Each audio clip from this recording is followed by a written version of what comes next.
Buenas tardes, mi nombre es Ignacio López y en esta ocasión voy a presentar mi proyecto integrador de garantías individuales. En este video vamos a contestar una serie de preguntas, las cuales nos van a ayudar a poder repasar y también reforzar lo que hemos aprendido en este módulo. La primera pregunta es, ¿qué es la Rectoría Económica del Estado? La Rectoría Económica del Estado se refiere a la función que desempeña el gobierno en la orientación y regulación de la actividad económica en el país. En otras palabras, es el papel que el gobierno toma o asume para influir en el rumbo y en el funcionamiento de la economía nacional. ¿De qué manera? Pues la hace estableciendo políticas, regula medidas, promueve el bienestar en general y el crecimiento económico para que sea sostenible pues la sociedad. La siguiente pregunta es, ¿en qué artículos constitucionales se plasma la Rectoría Económica del Estado? Y de una breve síntesis de los mismos. En el artículo 25 se habla sobre los principios de la política económica del Estado mexicano. En el artículo 26 se aborda sobre el tema de la propiedad de tierras y aguas en México y establece que las tierras y aguas que no sean de propiedad privada o social, así como los recursos naturales en el subsuelo, pertenecen a la nación. El artículo 27 se refiere a la propiedad de las tierras y aguas, así como en los derechos agrarios. El artículo 28 establece la prohibición de los monopolios y prácticas monopólicas en México.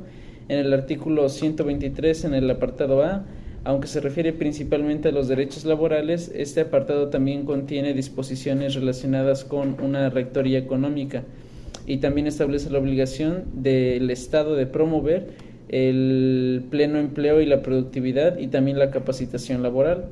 Y en el mismo artículo, pero en el apartado B, se enfoca en el reparto de la riqueza generada por el trabajo establecido por parte de los excedentes económicos para la inversión pública.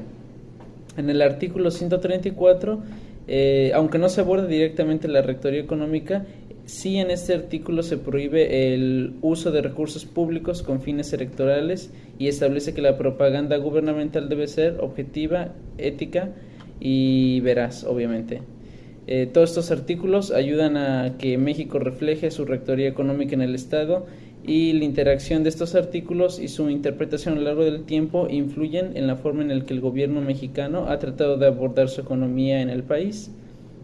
La siguiente pregunta es, ¿define la macroeconomía como parte de la Rectoría Económica del Estado? Pues la macroeconomía es una rama de la economía que se centra en el estudio del análisis de la economía en conjunto, en lugar de enfocarse en aspectos individuales o microeconómicos, de ahí viene su nombre. Examina las tendencias generales y los patrones económicos a nivel nacional y a nivel global incluso, y se preocupa por variables clave como cuál es el crecimiento económico, el empleo, la inflación, el desempleo, la producción, etcétera. En resumen, pues la macroeconomía es un componente esencial para una rectoría económica adecuada en el Estado, pues nos proporciona herramientas analíticas y conceptuales necesarias para que el gobierno pueda tomar decisiones informadas. La siguiente pregunta es, ¿cuál es la finalidad de la macroeconomía en la vida cotidiana de las personas en general?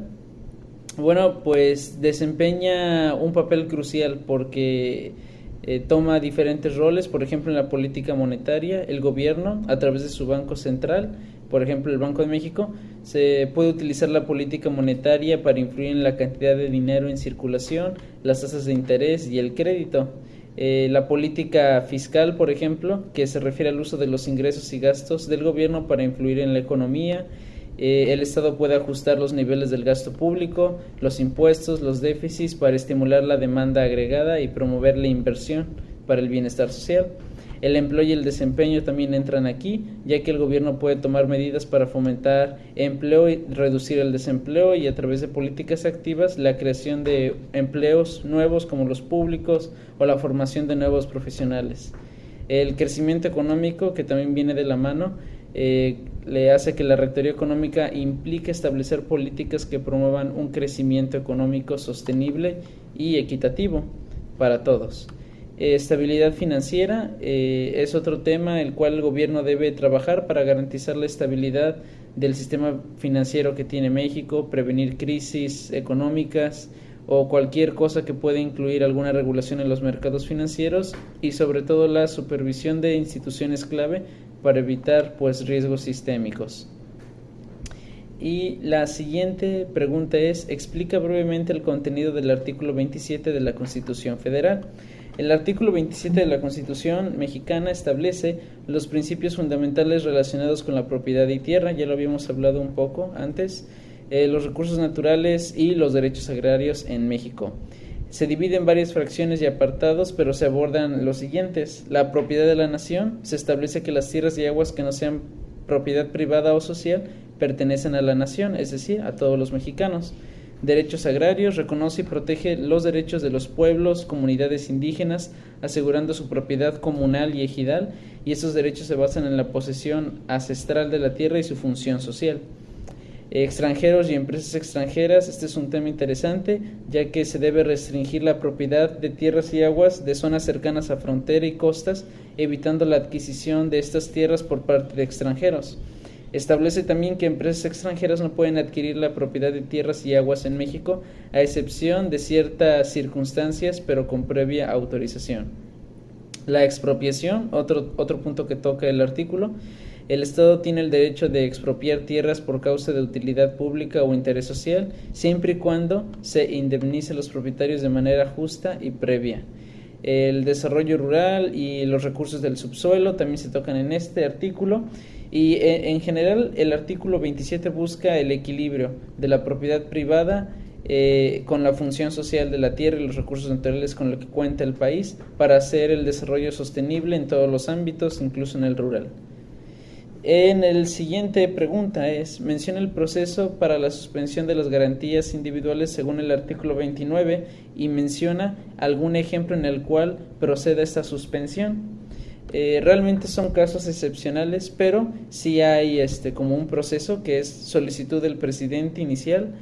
La suspensión de las garantías debe ser decretada por el presidente de la República, debe ser aprobada por el Congreso, debe tener una duración limitada. Esto quiere decir que no puede ser indefinida. Se debe establecer un límite de 30 días para la suspensión, aunque el Congreso pueda autorizar su prórroga por un periodo adicional de también 30 días en caso de que las circunstancias pues lo ameriten.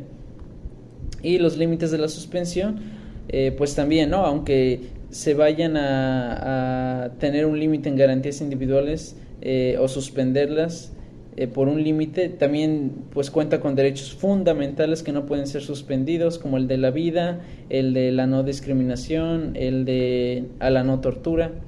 Entonces, un ejemplo en el cual se podría proceder la suspensión sería el caso de una grave invasión extranjera que amenaza la integridad territorial y la paz pública del país, y en situaciones extremas como una guerra o un conflicto armado que ponga en peligro la seguridad nacional, y pues el gobierno podría solicitar la suspensión de garantías individuales para poder tomar medidas extraordinarias y prevenir hacer frente a la situación. Es como el ejemplo que se me ocurriría. Y bueno, en resumen, es importante destacar que todos estos temas son de interés público. Todo esto es parte de nuestra Constitución y nos ayuda a poder conocer esos derechos con los que contamos todos en todas las circunstancias, esas garantías individuales que siempre nos están ahí sosteniendo en situaciones difíciles y con los que contamos desde el momento en el que nos volvemos con una identidad mexicana. Muchas gracias.